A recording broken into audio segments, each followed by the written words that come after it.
मैं आज पंजाब के भाजपा कार्यकर्ताओं की भी विशेष प्रशंसा करूंगा।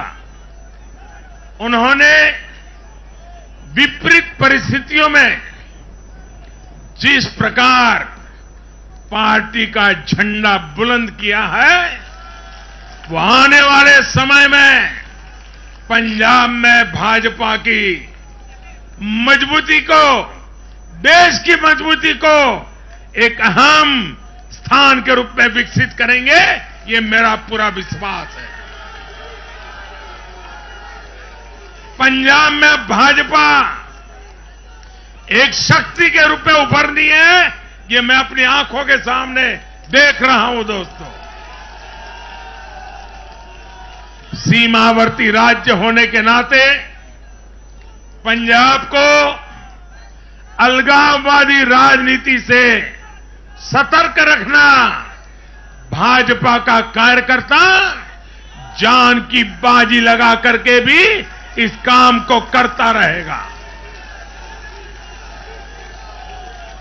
आने वाले 5 सालों में भाजपा का हर कार्यकर्ता वहां इस दायित्व को जोर शोर से निभाने वाला है। ये विश्वास मैं पंजाब की जनता को आज देना चाहता हूं। साथियों, ये चुनाव ऐसे समय में हुए हैं जब दुनिया 100 साल के सबसे बड़े कोरोना जैसी महामारी के संकट से लड़ रही है। पूरी मानव जात, पूरा विश्व 100 साल में ऐसी बीमारी नहीं देखी, ऐसी मुसीबत से लड़ना नहीं पड़ा है। ये जैसे कुछ कम था तो युद्ध ने भी विश्व की चिंताएं बढ़ाई है। इन परिस्थितियों में दुनिया भर की सप्लाई चेन छिन्न भिन्न हो गई है।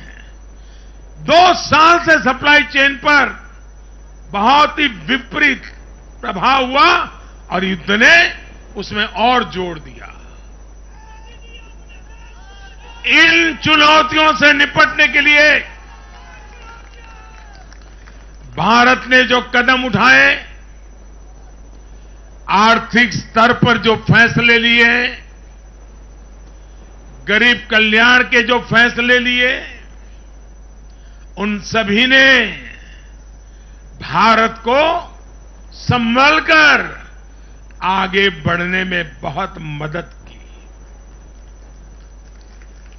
भारत बच पाया है क्योंकि हमारी नीतियां जमीन से जुड़ी रही। हमारी नीतियां जमीन से जुड़ी रही और हमारे प्रयास निष्ठा और नियत की पटरी पर अविरत आगे बढ़ते रहे। जहां जहां डबल इंजन की सरकार रही, वहां पर जनता के हितों की डबल सुरक्षा हुई और विकास के कार्यों की गति भी तेज हुई। इस समय जो युद्ध चल रहा है, उसका प्रभाव प्रत्यक्ष और परोक्ष रूप से दुनिया के हर देश पर पड़ रहा है। भारत शांति के पक्ष में है, बातचीत से हर समस्या को सुलझाने के पक्ष में है। लेकिन जो देश सीधे जंग लड़ रहे हैं, भारत का उनसे आर्थिक दृष्टि से, सुरक्षा की दृष्टि से, शिक्षा की दृष्टि से, राजनीतिक दृष्टि से नाता है। भारत की बहुत सारी जरूरतें इन देशों से जुड़ी हुई हैं। भारत बाहर से जो कच्चा तेल मंगाता है, पाम ऑयल मंगाता है, सनफ्लावर ऑयल मंगाता है, उसकी कीमत भी अंतर्राष्ट्रीय बाजार में बहुत तेजी से बढ़ रही है। कोयला हो, गैस हो, फर्टिलाइजर हो, सभी की कीमतों में पूरी दुनिया में कल्पना बाहर का उछाल आ रहा है। युद्ध के कारण पूरी दुनिया में महंगाई बढ़ रही है। विकासशील देशों को विशेष रूप से कठिनाई का सामना करना पड़ रहा है। साथियों, इस वैश्विक संदर्भ में इन कठिनाइयों के बीच इस बार के बजट पर नजर डालें तो एक विश्वास पैदा होता है। देश आत्मनिर्भर भारत अभियान के मार्ग पर आगे बढ़ रहा है। इस भावना को इस बार के बजट से और ऊर्जा मिली है और मैं मानता हूं कि दुनिया भर में बने निर्माण हुए इस विपरीत वातावरण में, उथल पुथल से भरे माहौल में, अनिश्चितता से भरे माहौल में भारत की जनता ने विशेष करके उत्तर प्रदेश जैसे राज्यों ने अपनी दूरदृष्टि का परिचय दिया है। भारत के मतदाताओं ने जिस तरह इन चुनावों में स्थिर सरकारों के लिए वोट दिया, वो इस बात का प्रतिबिंब है कि लोकतंत्र भारतीयों की रगों में है।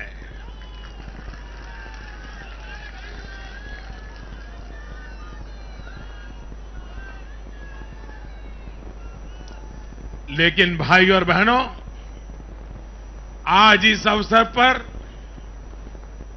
मैं देश के सामने अपनी कुछ चिंताएं भी रखना चाहता हूं। देश का नागरिक तो बहुत जिम्मेदारी के साथ देश के हित में अपना काम कर रहा है। जब भी उसको अवसर मिलता है वो जिम्मेदारी के साथ पेश आता है। देश का सामान्य नागरिक राष्ट्र निर्माण में जुटा है, लेकिन हमारे यहां कुछ लोग लगातार राजनीति का स्तर गिराते जा रहे हैं। कोरोना के इस समय में भी हमने देखा है कि इन लोगों ने देशवासियों को गुमराह करने की लगातार कोशिश की। वैक्सीनेशन के हमारे प्रयासों की दुनिया प्रशंसा कर रही है, लेकिन इस पवित्र कार्य पर, मानवता के कार्य पर, सेवा के कार्य पर, भारत की वैक्सीन पर भी सवाल उठाए गए। दुर्भाग्य की बात है, जब यूक्रेन में हजारों भारतीय विद्यार्थी, हमारे छात्र, हमारे नागरिक फंसे हुए थे, तब भी देश का मनोबल तोड़ने की बातें हो रही थी। जो वहां फंसे थे उनके परिवारों की चिंता बढ़ाने का काम हो रहा था। ये लोग उन बच्चों में असुरक्षा की भावना बढ़ा रहे थे, यहां उनके परिवार वालों की चिंता बढ़ा रहे थे। इतना ही नहीं, इन लोगों ने ऑपरेशन गंगा को भी प्रदेशवाद की बेड़ियों में बांधने की कोशिश की।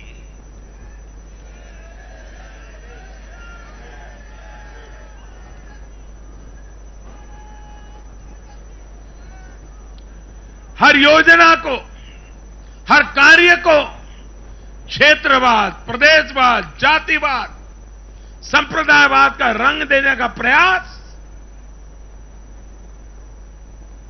भारत के उज्जवल भविष्य के लिए बहुत बड़ी चिंता का विषय है। साथियों, इन चुनावों में मैंने लगातार विकास की बात की। गरीबों को घर, गरीबों को राशन, वैक्सीन, आधुनिक इंफ्रास्ट्रक्चर, हर विषय पर भाजपा का विजन लोगों के सामने रखा। इसके साथ ही जिस एक बात पर मैंने सबसे ज्यादा चिंता जताई थी वो थी गौर परिवारवाद। मैंने राज्यों के लोगों को बताया कि कैसे मैं किसी परिवार के खिलाफ नहीं हूं, न ही मेरी किसी की व्यक्तिगत दुश्मनी है। मैं लोकतंत्र की चिंता करता हूं और मैं सभी ज्ञानियों को कहता हूं, जरा लोकतंत्र के तराजू पर इन चीजों को तोल के देखो।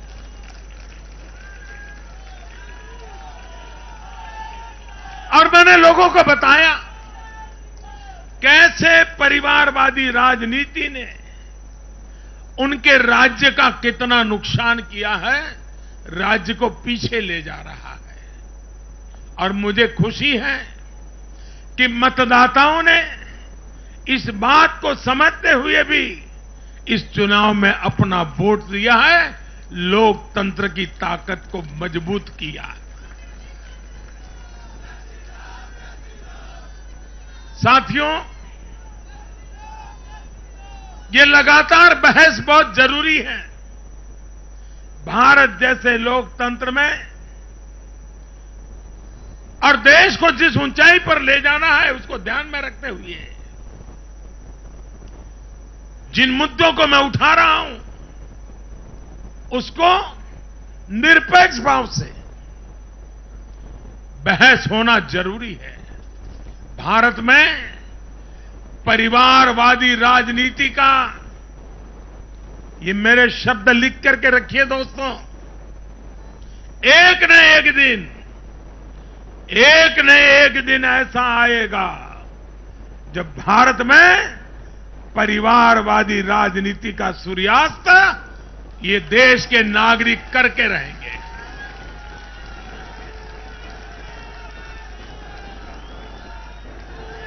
इस चुनाव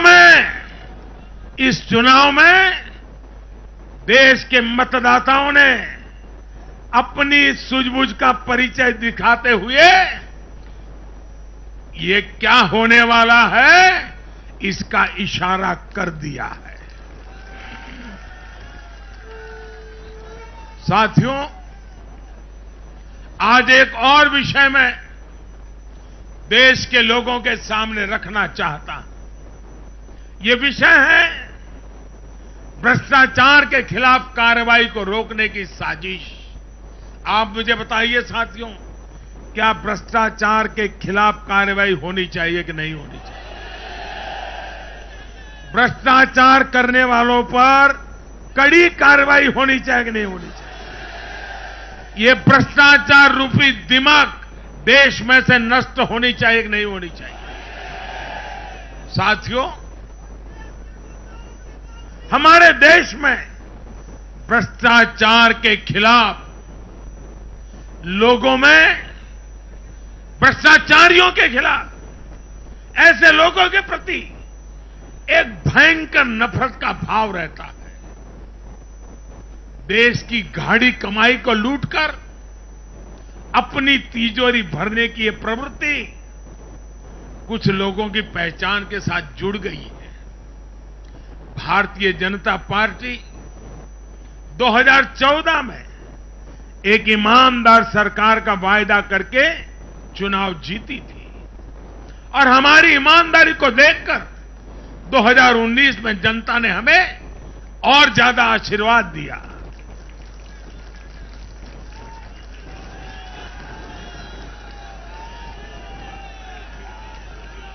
और देश देश हमसे अपेक्षा करता है कि मोदी जी आपकी सरकार सिर्फ प्रामाणिक रहे इतना इनफ नहीं है।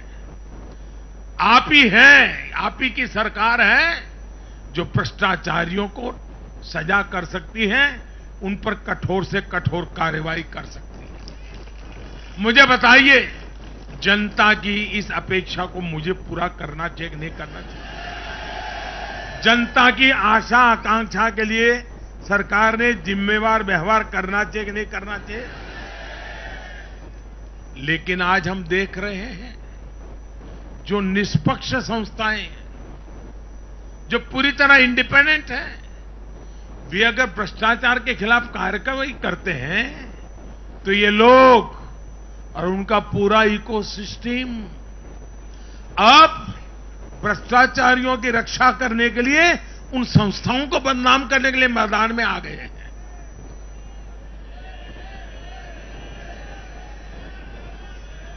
ये देश का कितना बड़ा दुर्भाग्य है कि घोटालों से घिरे लोग एकजुट होकर अब अपनी इकोसिस्टम की मदद से इन संस्थाओं पर ही दबाव बनाने लगे हैं। जांच एजेंसियों को रोकने के लिए ये लोग अपने इकोसिस्टम के साथ मिलकर नए नए तरीके खोजते हैं। इन लोगों को देश की न्यायपालिका पर भी भरोसा नहीं है। पहले हजारों करोड़ रुपए का भ्रष्टाचार करो, फिर जांच भी नहीं होने दो, और जांच करे तो उस पर दबाव बनाओ। ये इन लोगों की प्रवृत्ति है। और देश के लोगों को एक और बात पर मैं ध्यान देना के लिए आकर्षित करना चाहता हूं। ये लोग किसी भ्रष्टाचारी पर कार्रवाई होते ही उसे धर्म का रंग देते हैं, प्रदेश का रंग दे देते हैं, जाति का रंग देने लगते हैं। ये नए तौर तरीके शुरू हुए हैं। किसी माफिया के खिलाफ अदालत कोई फैसला सुना देती है तो भी उसे ये लोग धर्म और जाति से जोड़ देते हैं। ऐसे में भारत के मैं सभी संप्रदायों से आग्रह करता हूं, मैं सभी जाति पे गर्व करने वाले ईमानदार लोगों से आग्रह करना चाहता हूं, उन सबको सोचना होगा कि ऐसे भ्रष्टाचारियों, ऐसे माफियाओं को अपने समाज से, अपने संप्रदाय से, अपनी जाति से दूर करने की हिम्मत करें।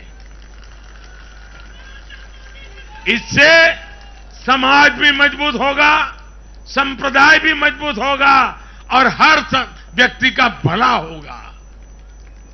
और यूपी में हमारी विजय का एक कारण यह भी है कि वहां के लोगों ने कई दशकों से ऐसी राजनीति का बहुत नुकसान सहा है। मैं बनारस का सांसद होने के नाते